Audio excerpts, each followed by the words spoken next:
Ladies and gentlemen, college football is in the middle of an evolution. It's college football nowadays, so everybody's getting paid. With the introduction of the NIL deals in 2021, athletes can finally profit from their talents. Now, this is a change that some people see as an overdue form of justice. I want you to tell me how many players in college football that you've seen on commercial. Whilst others see it as something that could potentially harm the sport and take away the soul and joy from college football. I put the Nerd Wallet Travis on a 1-of-1 card. It's part of the smartest NIL deal ever. Hell no. No. So the question that we're going to talk about today is, did the NIL deals ruin college football? And we're going to explore the simple truth using just real world examples that we've seen in the past couple years.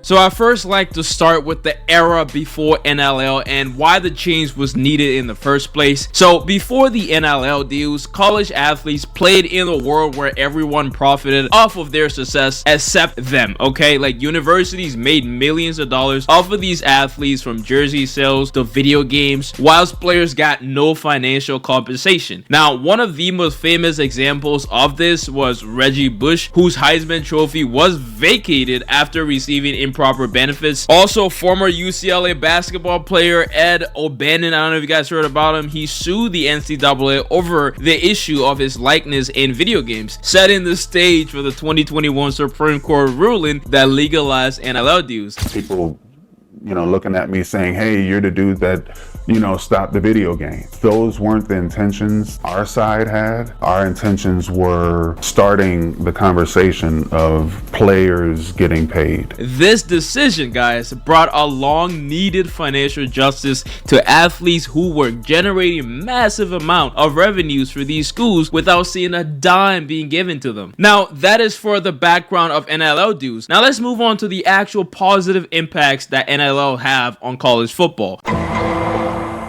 Now, NIL deals has brought a massive benefit for players, right? Offering them financial security, entrepreneurial opportunities. Take, for example, Bryce Young, the former Alabama quarterback, and unfortunately, my Panthers quarterback, okay? Bryce Young earned over $1 million worth of money and dinero and everything through deals with brands like Dr. Pepper and even Cash App during his days at Alabama. For top players like Young, NIL helped secure their financial future even before they went pro. Another example of this is Shedeur Sanders, the son of NFL legend Deion Sanders, who has capitalized on his fame through partnership with Mercedes-Benz and Under Armour. So Sanders exemplifies how the NIL empowers athletes to leverage their personal brand to make income. So that is for the positives. Now, with everything, there is a negative, and the NIL is not an exception. A striking example of this would be the recent Matthew Sluka situation in UNLV, right? The quarterback left his team mid-season over a $100,000 NIL deal that was promised but never materialized. The deal was allegedly made through a verbal agreement. Guys, people are so dumb.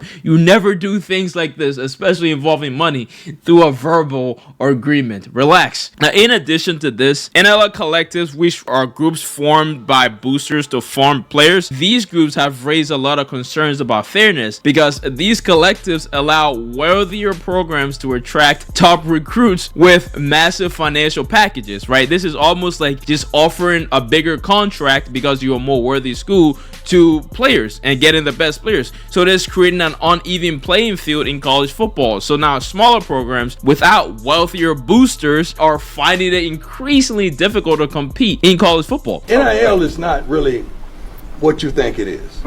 All these kids aren't getting NIL. These kids are getting collectives. Okay, collectives is, if we took an offering up in this classroom, we passed the bucket like a church, and you put it's collection plate, and you put your collective in, and then we say, you know what, we got 10 players up here, and let's divide that. That player right there should get $10. And we also see the downside of this new landscape in someone like Travis Hunter, right? As we all know, Travis Hunter is a very big name, dual sport kind of athlete, dual position in football. He made a lot of headlines with his own NIL deals because even though he has thrived with significant endorsements, some critics are worried about these opportunities fueling an environment where decisions are made based on financial gain rather than athletic or academic development. Because making all of this money and doing everything in college football as some sort of a business to grow your influence and grow your wealth is now taken away from what it really means to be a college football athlete, which is about representing your school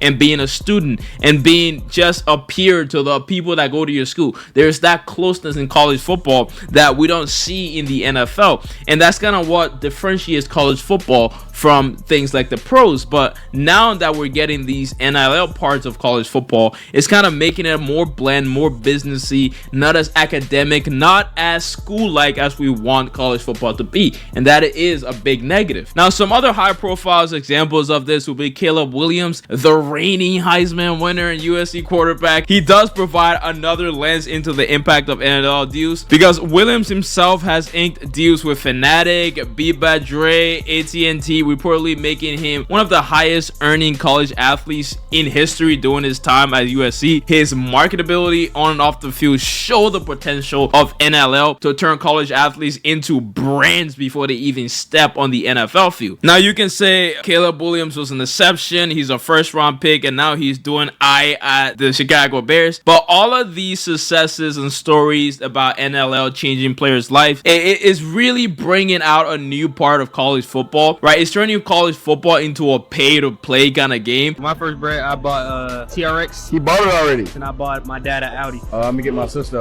G-Wagon. Okay, I like that. I'm getting them grills. I'm gonna call me a Benz. Okay. Right, so some of these players already allegedly receiving millions in NIL deals. Now there is concern about the focus, which is being shifted away from competition and education towards more commercializing yourself, which I don't know how I feel about that. I don't know, like that is very new and different. I don't know how that's going to impact the game going into the future. So has NIL deals really ruined college football? The simple truth is that NIL has forever changed the sport. Yes, indeed. For players like Bryce Young, Shedeur Sanders, Caleb Williams, and Travis Hunter, NIL has brought incredible opportunities and financial gains to their career. But for other people like Matthew Sluka, the NIL has introduced new risk and uncertainty in college football, and it's kind of showed that players are playing more so for money instead of being a student at their school. And the NCAA failure really to properly regulate NIL has led to the chaotic scenarios and scenes that we're seeing today,